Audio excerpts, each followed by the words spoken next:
I'm asked to do an independent assessment, and I read through the thing, and I'm pretty shocked, and at how shoddy it is. It's atrocious and shocking to me that this would be submitted for anything. I mean, if I submitted that, I would expect to get reprimanded, if not basically tarred and feathered by the FDA. Was that because of the efficacy of what you were seeing? What was the most shocking part of it? It was just, there was no real efficacy data. They weren't even testing the real drug product. They were substituting an mRNA coating for a firefly protein, luciferase. So it was the methodology of the whole thing, basically. It was completely inadequate by any standards that I had been trained on. Completely inadequate as a package.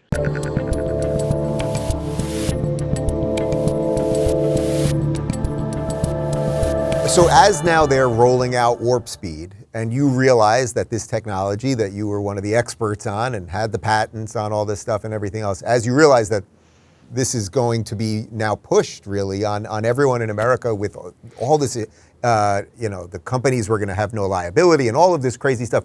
What was your first red pill moment related to that? When did you realize that something was wrong here? Well, I realized something was wrong when the book that my wife is the primary author and me as the author put together in February, really in January, and published in the beginning of February, called How to Prepare and Protect Yourself from the Novel Coronavirus, got censored in March and taken by Amazon. So that and the justification, it took us forever to finally get them to fess up as to why, because their usual policies, they'll tell you, oh, there's porn on page 52 or whatever the thing is, right? You fat shame somebody, right. Whatever your sin is, they'll usually tell you. Yeah. They wouldn't tell us Although anything. In the case of COVID, a little fat shaming probably would help, but okay. Yeah, but that's not allowed these days. Any case, finally, the other shoe drops. We have violated community standards. What are those community standards? Undefined, but we violated them. Okay, so that's the first time I ever heard that phrase. And so it went. There was a series of things, but in terms of the jab, a couple of key things, both of which involved Canadians, really crystallized things for me. I got a call about from really out of desperation from a Canadian physician practicing in Toronto who wants to be not named. His office has been broken in, his computer has been trashed by the government. I mean, he's totally been targeted for the sin of prescribing ivermectin and hydroxychloroquine and saving people's lives. But he called me in brokered by Steve Kirsch, and on a Saturday evening, seems forever ago, and was just appealing to me, hoping that I could get through to the Canadian regulatory authorities and help them understand what was really going on. He, kind of naively, and I had already called in and had conversations and had ongoing conversations with senior people at the FDA, but I don't know anybody in the Canadian Regulatory Authority, and I don't even know the Canadian regs that well. And so I had to say to him, we had this long conversation where he was telling me about how they were deleting any records that he would enter having to do with adverse events of his patients after they took the jab, and just totally disregarding what he was observing clinically. And furthermore, the government was enticing children to take the jab with ice creams. And for me, this was an ethical horror. I'd never heard of anything like this. This is what I've been trained to never do, on pain of losing my ability to ever practice clinical research again. And so I had to tell him, we talked until midnight, and I said, there's nothing I can do for you. I just don't know. I don't know who to call. I don't know what to say.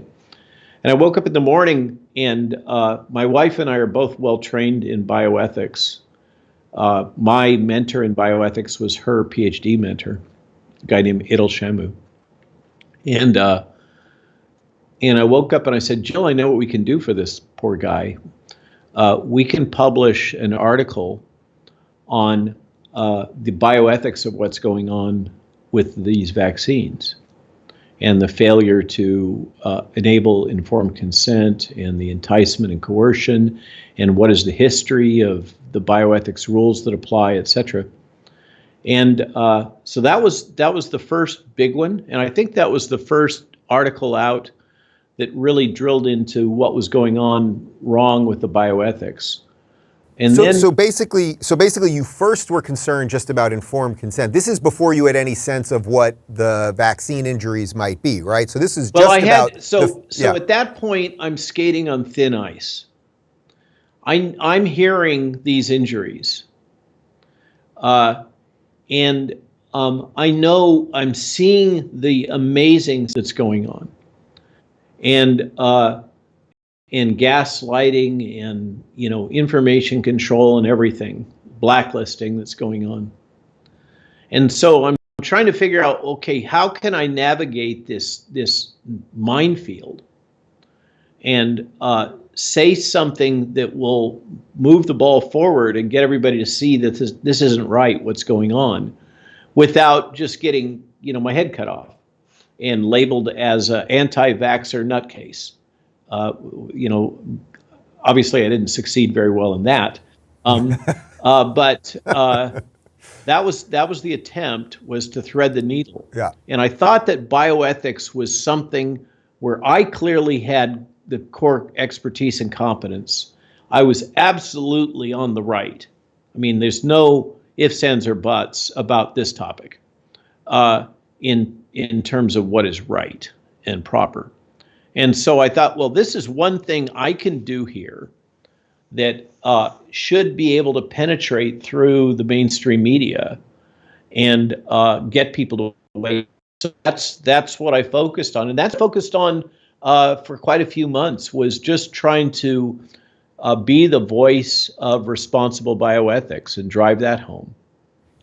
And was any of that breaking through to mainstream media? I actually don't recall seeing you. Yeah, I was going to say, I don't recall seeing you on CNN or on Meet the Press or anything else. Well, so basically, you try that for a while, in parallel, UPenn and BioNTech were aggressively marketing two characters for the Nobel Prize, Katie Kariko and Drew Weissman.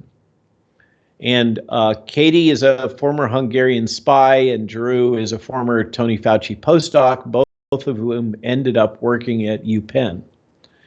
And this is about a decade later from after what I did my work. And they had this discovery that they could use pseudouridine in the RNA and get more immune response. And they were being marketed aggressively, because this is one way to play the game if you want to get a Nobel Prize for your institution, as the inventors of this whole technology and concept. And I was just kind of pissed about being written out of history. And so I objected to that. Then this huge marketing campaign came at me about, you're absolutely not the inventor. You're lying. You're misrepresenting. You're misrepresenting your CV, and it's all about Katie and Drew, and New York Times and CNN interviews for them and everything. And so I just became a very inconvenient squeaky wheel in that whole environment. And then when I'm coming out with this messaging about bioethics, I was already kind of got the black spot, despite having worked with media for almost 2 decades, usually on background.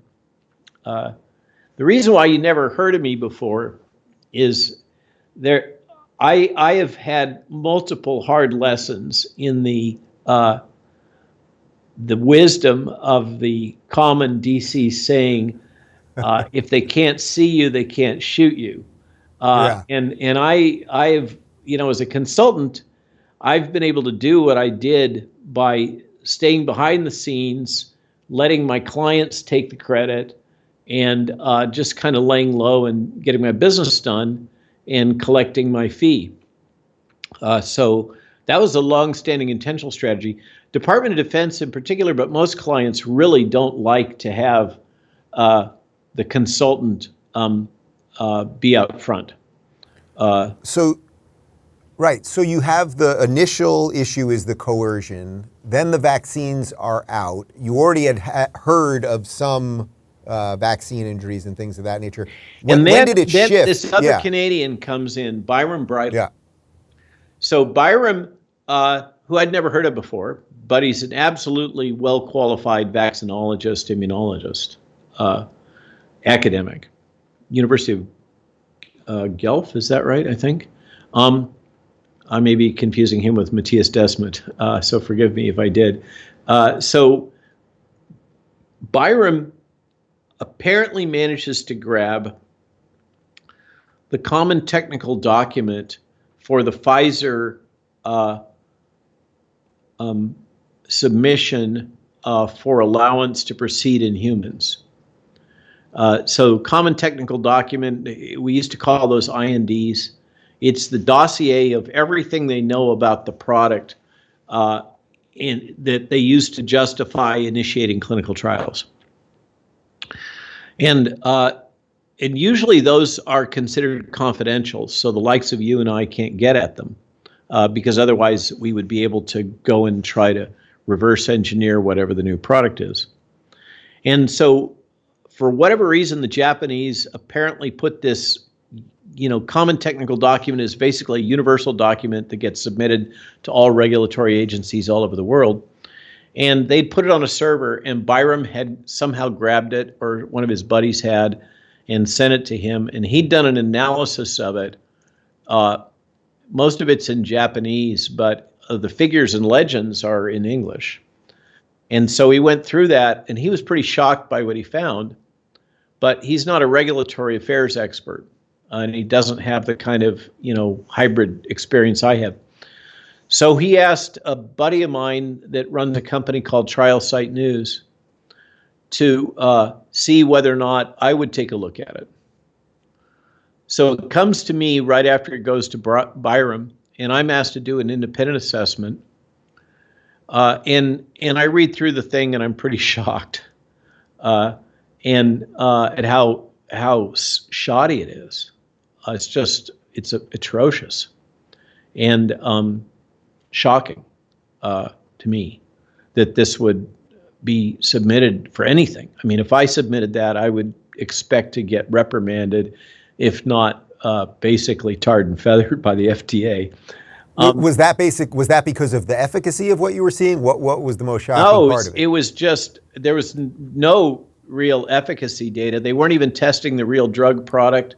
They were substituting an mRNA coating for a firefly protein, luciferase. So it was the methodology of the whole thing, basically. It was completely inadequate by any standards that I had been trained on. Completely inadequate as a package. And so I wrote up my assessment, and I was so concerned by what I thought I saw. This can't possibly be coming from Pfizer. This can't possibly be, I must be missing something. So I sent it to a more senior regulatory affairs guy that I know, that I used to work with at another contract research organization. And he looked it over and he said, "Oh yeah, Robert, everything you said here is true, but you missed a couple of other." And so I said, "Well, okay, that's great. I need to write this up now as an essay for Trial Site News. Do you want your name on it?" He's like, "No. Don't put my name anywhere near this thing." If you're looking for more honest and thoughtful conversations about politics instead of mindless drivel, check out our politics playlist. And if you want to watch full interviews on a variety of topics, watch our full episode playlist, all right over here. And to get notified of all future videos, be sure to subscribe and click the notification bell.